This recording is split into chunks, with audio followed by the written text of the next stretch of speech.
Hello everyone, Gunter here, and welcome back to another episode of Gunter Talks. No, seriously. Okay, so, for one, I really need to stop trying to record these podcast sessions so late into the night. My mind always gets sidetracked with other things and forgets to do them earlier in the day. So, here's me trying to make up for it with trying to make it today, or tonight rather. All right. So this topic. Okay. So last episode, I talked about me just having, just like my general relationship with fighting games and how I was associated with that. And now I'm more going to talk about video games in general.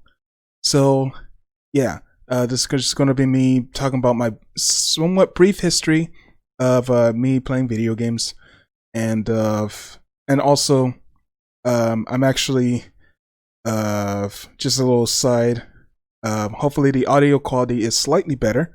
I am right close to the pop filter, and with the microphones about like 2 inches away from the pop filter, and I'm eating the pop filter, and hopefully this sounds slightly better than what I did the previous streams. So hopefully, well, not streams, episodes. So hopefully this will be a better audio, podcasty sounding type thing, and hopefully I will make sure to do this more often. Alright, so, video games. I played a lot of them, like over 25 years worth of video games. That's a lot. That is a lot for a human. Although there's a lot more people played video games a lot longer than I have, which is awesome. Keep playing what you love. And through my experience, the gaming scene has changed a lot. It has changed a lot. Meaning me just being a kid in the 90s, of how like the simpler times of just going from point A to point B as far as like the goal and whatnot. Nowadays you just have the type of mentality of like free to play / like loot systems and gotchas and stuff like that. But yeah, my brief history with video games back when I was a young man in elementary. I think it was 3rd grade. I got my very first PlayStation. That's right, PlayStation. And I remember playing the demo disc that it came with. I forgot what games that were on it. I think Crash Bandicoot was on one of those demo discs, and that was cool. I know I played a ton of Gran Turismo, which was awesome.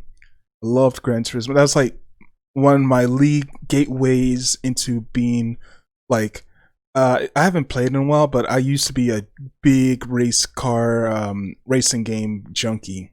I love playing racing games back in the day. After that, sometimes later, just eventually, like I know before middle school, I think 4th grade, I managed to get a Super Nintendo.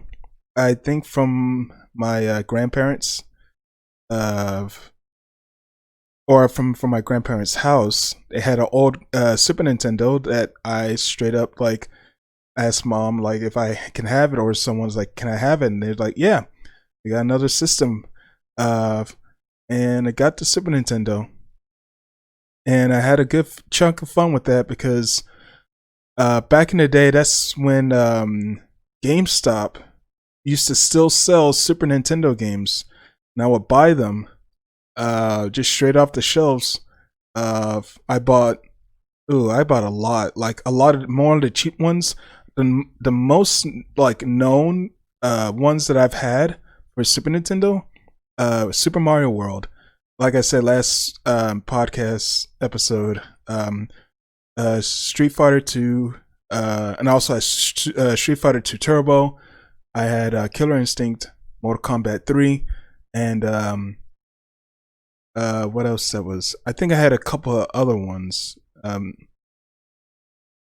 can't remember right now, but I remember actually owning at least 20 Super Nintendo games that a few of them were like well known, which back then I didn't know they were well known. I was just playing games because I was playing. Oh, I actually had the Super Scope, but I didn't know it needed the Super Scope controller gun controller. So I just got the gun. I just got the game, and just saw like what I could have gotten, and I thought I needed like the zapper. I thought I needed a zapper, and I realized like no, that doesn't fit into the slot and stuff. And it was like, oh man. So that was me in the going inside of how I was spending my money. But yeah, a lot of the other games that I had were like super unknown. Like, anybody know Street Hockey 95? You know about that? Or how about what was it? Oh, Draken. You know Draken, that weird Super Nintendo RPG type thing where you are in medieval times and you're just in a party of 4, and you just have to awkwardly go next to enemies to attack them. And they just they just do like, the monsters would just do a one stock like "Bleh, bleh," that type of noise and stuff. So yeah, Draken. That was like one of the fourth game that I got out of that. There was other ones. I forgot. I had like a ton of those type of games, like other sports games. Like, I actually had a NBA Jam for Super Nintendo. That was a good game. I like that. That was a fun time. But yeah, like I said, I got like over 200 games, and it was a good gaming experience of me just playing casually and just not knowing the crazy like the Nintendo and Sega rivalry that was happening behind me, of which console was better or what side were you on. I was like, I didn't even know that was a thing back then. I would play my game because I had a game in front of me. That's literally how my experience of that was. So yeah, moving on towards middle school. I think, yeah, around a little after 6th grade, I finally got a PS2. And my thing with the PS2 is that I think it kind of hated me for some reason, because I got my very first PS2 from, I believe, my mom or my dad, when I was visiting them in Mobile. Well, my dad, and then we were visiting them, and it was at my sister's house, and we just had a Christmas there with playing my PS2. I was playing Frequency. It was like on a demo disc, and I think I was planning on trying to get like Gran Turismo 3 or something like that. I forgot. But we get back home, and I started trying to play it again, and it would not turn on. It, like, on our way back home from our trip, I think either somewhere like it got messed up on the trip or whatever. It would not turn on, and we took it to the shop, and they could not figure out what was wrong with it. So they end up finding a way to replace it. And and once I got that, I tried to play it, and a little after that, that one messed up. After that, we took it in to the same place. Like, well, this one got messed up too. It's like, how? And we don't know. And after a while, I kept doing it to where like I had to replace like up to like maybe 4 or 5 PS2s. And I think I was the like weird special case in that I just had the baddest luck. And I was like, from that experience, I was like, I will try not to touch a Sony thing or a PlayStation thing for as long as I live. Because I had like the baddest luck. I remember getting the slim PS2, and that one lasted me a good while. This one of the ones that lasts me the longest. Um, I was able to play all sorts of like random games, but I mainly played Gran Turismo 3. That was like one of my favorites.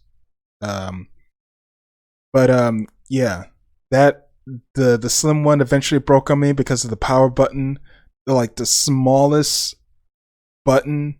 It was like a button that's very small that if you pressed it in a certain way, it would be disconnected, and there was no way to really put it back on unless you like knew how to solder it back on or something like that. It was like a small little chip that it was like put on like the smallest, like whatever. Yeah, that was a problem for me, and yeah, that broke off, and I ended up getting a GameCube from a friend of mine. I got a GameCube that had a controller and an extra game. I forgot which game it was. It wasn't Naruto, Class of Ninja Storm. I mean, it could have been, but I don't remember. Um, but yeah, I got a GameCube, and those games. That was one of the consoles I actually kind of enjoyed the most, even though it freaked me out how small those discs were. It was like, whoa, that was small. That was a small discs, and I had to like be extra. I had to convince my mom. I would try to be extra super careful and make sure not to damage these small discs. But yeah, I remember playing SSX Tricky for GameCube, and I loved that. I actually loved the. I actually was really into how the GameCube controller felt, the default one. The triggers were like a little like um kind of weird, but it was still enjoyable. I still like playing on it. And what else? I played. I know I played Sunshine, but I don't think I've owned it. I don't think I owned the game. I remember I played I that it was there and then it just disappeared. Come on. Beautiful Joe. Yeah, I had Beautiful Joe for GameCube, and that was awesome. And I think that was around the time that I saw the anime that was shown on like I think it was 4Kids. They showed it on 4Kids, and I was like, hey, I remember I got that game or something. Like, yeah, yeah, I remember. I think that show was not as great as I remember, but I don't remember. Okay. There were other. Custom Robo. I remember owning Custom Robo for a bit. I had Wave Race. I had a Wave Race GameCube version of it. Um, and there was like a lot of a good chunk of GameCube games that I had. Not as much as I had for the Super Nintendo. I think it was like up to 10 to 15 games. But yeah, it was still a lot. Then after that, I managed to save up, get a 360, and from there, I actually really liked the controller, mainly because it was good for racing games. Again, I was a racing car junkie. I didn't really get into fighting games, like I said, until 2011. And yeah, I was I played a lot of 360 games, one of which was Scott Pilgrim vs. the World, which, hey, is coming back. Good job for that. But I do still have my 360, and I have the hard drive for it still intact.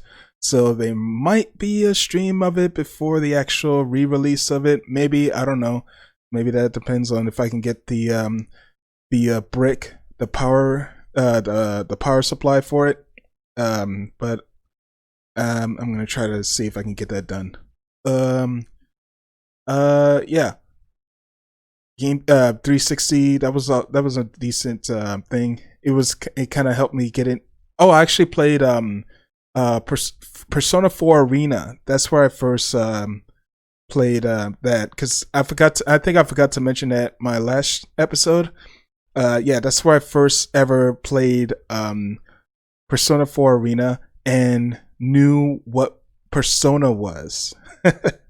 Because, yeah, I had a PlayStation 2, but like I said beforehand, I was a big racing game junkie, and most of the RPGs blew right past my head.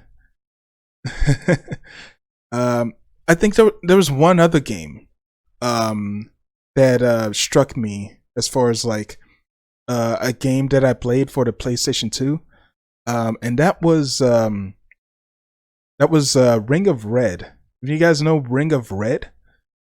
From what I remember, Ring of Red was this World War II setting type game where it was a turn-based strategy game where these characters were in these big, like, old style robots, but there was one that had this like giant arm cannon, and you have to be in a certain position.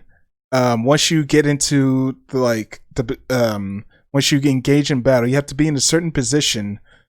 You have to either move forward or move back to get into that one position to where like you can see your opponent clearly through like this firing stance, and the crosshair or the cannon sight or whatever, it would move up and around, and it would go slower and slower as you would try to get into contact with the heart beating and whatnot. I don't know. That's all I remember. The game was all right. I never gotten to beat it, but that game still somehow is stuck in my mind. Every time I think of a PS2 game that I've played back in the day. So, yeah, that was a fun time. What else? So, but getting back to more modern games, now since I was getting more into fighting games when I was on the 360, I saw that other games that I wanted to play as far as fighting games were on the PlayStation, and that actually got me kind of scared, because I remember back to those 340,000 PS2s that somehow disintegrated on me. I was like, I don't know if I should take this chance again. But eventually I did take the chance, and I was able to grab myself very late into the game, like most of the times I am with these consoles. I got myself a PS3, and I was able to play a lot of anime fighting games with it, namely Blaze Blue. Yeah, I played a bit of Guilty Gear on it, and I've played a fighting game known as Aqua Plaza, which I still have, I believe. I still say that Aqua Plaza is one of my favorite fighting games to play, and I was trying my darnest to try to get a stream of it going sometime soon, because I want to show you guys why I love this game so much. But other than that, yeah, and then eventually later down the line, got myself a PS4 from a pawn shop, and it happens to be one of the earlier models. With I don't know if it's like a super first ever factory model, but it is one of the earlier models, and it still runs. The disc tray was messed up in the beginning, but eventually I got it to work just by finagling it a little bit. But yeah, the PS4 worked real nice. I had recently had to delete some storage to make way for some games.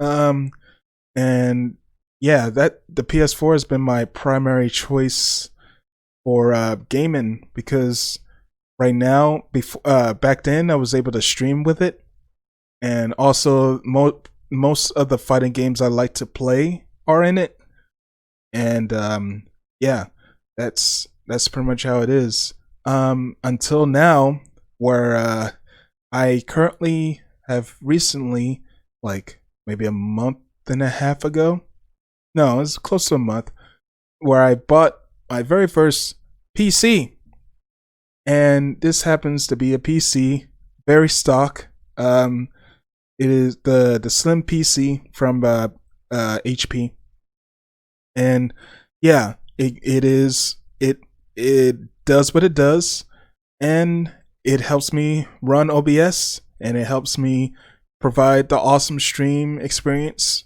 that you guys come to know right now.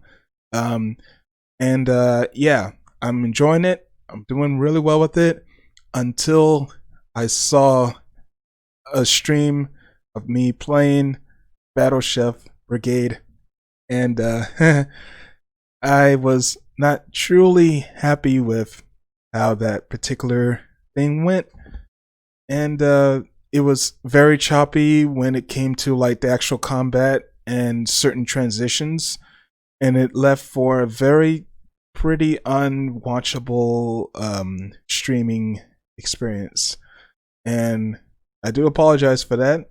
That's why I was kind of circling and dancing around, trying to go back to more PS4 games, because that's currently like somewhat more stable, watchable stuff as of right now. Like for recently, I've like literally yesterday, I started yesterday playing Genshin Impact.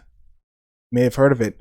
A lot of people have heard of it, and a lot of people have heard that the PS4 version is by far the worst style version to go for, because it is 30 FPS, while the PC and the mobile go for a good 60 FPS. And yeah, even if that's the case, my current PC will not be able to showcase that 60 FPS correctly. So yeah, I am actually thinking about trying to get upgrades for this PC already, and that starts with a graphics card, which I found out that this one doesn't have, and so I'm gonna make sure that works, because there's also other PC games from Steam, as well as other games for PC that I want to try out that may need a slight more kick in power to kick it to a much stable frame rate, and that involves me getting that my blank mind getting the graphics card, and the actually also getting another hard drive, 4 gigs of hard drive on my thing. So yeah, I think that I'm slowly becoming a PC gamer, though I am a controller boy for as long as I live. I did try to play a game with mouse with a keyboard, and let me tell you, my the way my hands move is not truly comfortable with PC gaming. Like, it is not going to work. So I shall stick with controllers, as I have been doing it for over 25 years. And yeah, that's all it's going to be. That's all it's going to be. And I am enjoying it. I do also enjoy that certain games, like Battle Chef Brigade and Geisha Impact, have controller support. That way that weird old men like me can still be able to play with the classic controller style. Yeah, gaming is experience, man. Gaming is a whole different experience from when I was growing up. Because again, I was totally oblivious. I was just a straight super casual. Just wanted to play a game because I like to play a game. I'm still kind of in that state now, but I am a lot more knowledgeable about what gets into games and what people are getting into and what somewhat mentality they're going through and stuff like that. And yeah, it's just it's still an experience. I still have a lot to learn, but that journey is still a fun journey to go through, and I really cannot wait to see how far I can go in to this particular side of the industry. So yeah, I do want to keep on gaming. I truly do. I do like to learn what I can do as far as like show off different types of games for entertainment purposes or just learning purposes and stuff like that. And it's just something that I truly like to do. It's certainly something that I feel like I can kind of put more motivation towards, you know? Besides trying to be a voice actor and whatnot, which that is something I kind of need to really trying to remind myself that I want to try to do that. But yeah, slightly shorter episode. It's nothing that too big. It was just mainly about me talking about my history with video games, and it's my mind can't talk because it's kind of late at night. Okay, so I think with that, I'm gonna have to end this episode right here. But thank you guys so much for checking it out. I know I've heard from a couple people that they enjoyed listening to me talk about stuff in this podcast, and I truly want to thank you guys for those who have come to me and said that. That really does mean a lot, and I try to just want to speak my mind and just say what I feel like and all that type of stuff when it's appropriate, you know? So hopefully you find this entertaining. Hopefully you find this a good little time waster, and hope you guys out there play games in whatever fashion, whatever type of little styles that you like to do. And I do hope to see you guys next time in the next episode, where I hopefully talk about something completely different. And I don't know if that's going to be the case, but stay tuned to find out. Take care, guys.